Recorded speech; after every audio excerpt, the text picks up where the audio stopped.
bring you an update on some of that breaking news we had earlier. Hamas has confirmed it's been in talks with U.S. officials in recent days.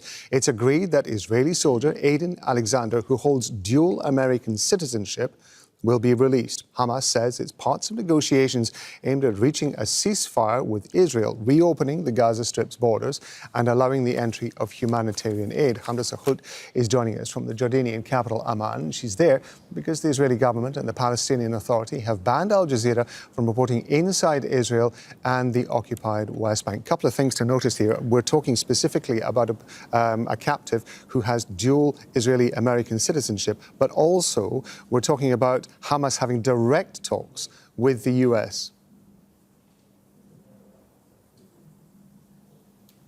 Well, this is not the first time Hamas and the United States have engaged in direct dialogue in an effort to free American captives still held in Gaza. This is the second time that we know of these talks going on behind the scenes. The first time that it happened, the Israelis were quite angry with the fact that the Americans were going behind the scenes and negotiating directly with Hamas in order to bring about the release of American hostages inside of Gaza. But nonetheless, this time, these negotiations were ongoing for days, as we know now. And Hamas, within the last couple of hours, said that they were being finalized. But finally, we did receive a statement from Hamas saying that they will, in fact, release Edan Alexander, a 20-year-old American Israeli. He was serving in the Israeli military at the time when he was taken captive into Gaza. And it's also worth mentioning that there were leaked remarks from the Israeli Prime Minister earlier today that were published in Israeli media, in which he said that this was a huge possibility, which leads the Israeli public and Israeli media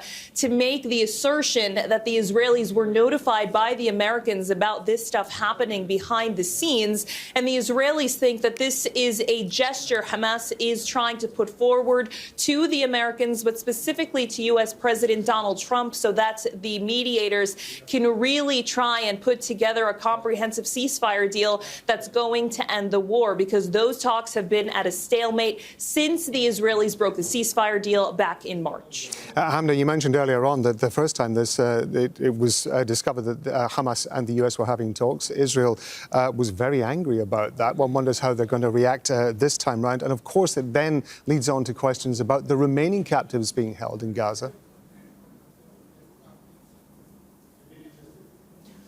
Well, there are a lot of questions within Israel, specifically from the Israeli public and the family members of Israeli captives who have long accused the government of prioritizing politics over the public, meaning that they are trying to prolong their time in office. This accusations against the Israeli Prime Minister Netanyahu, saying that he's prolonging the war for personal and political gain. And it's worth mentioning that members within his own government have said that the captives are not the main priority of the Israeli government moving forward in these plans of the war and in expanding their offensive on the ground inside of Gaza, which is also ruffling a lot of feathers, not just in Israel, but abroad within their allies, specifically the United States. So there are a lot of moving parts here to this. But the question as to what's going to happen to the remaining captives, well, it's going to be up to the Israelis now to see what kind of deal they're willing to accept, because when the negotiations for phase 2 of the now collapsed ceasefire deal were going on,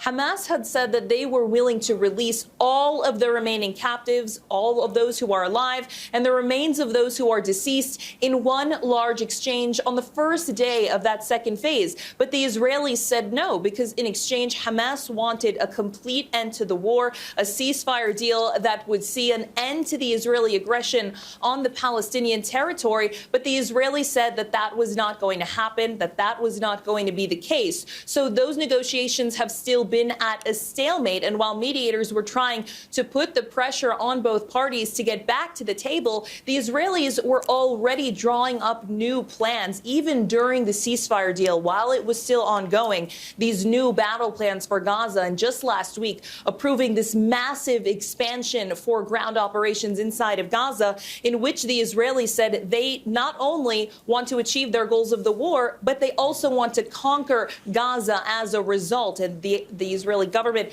is being accused by the public of trying to land grab rather than free the captives still held in Gaza. Hamdah, just in the last couple of minutes or so, I've just seen a line that's come in quoting Channel 12 in Israel.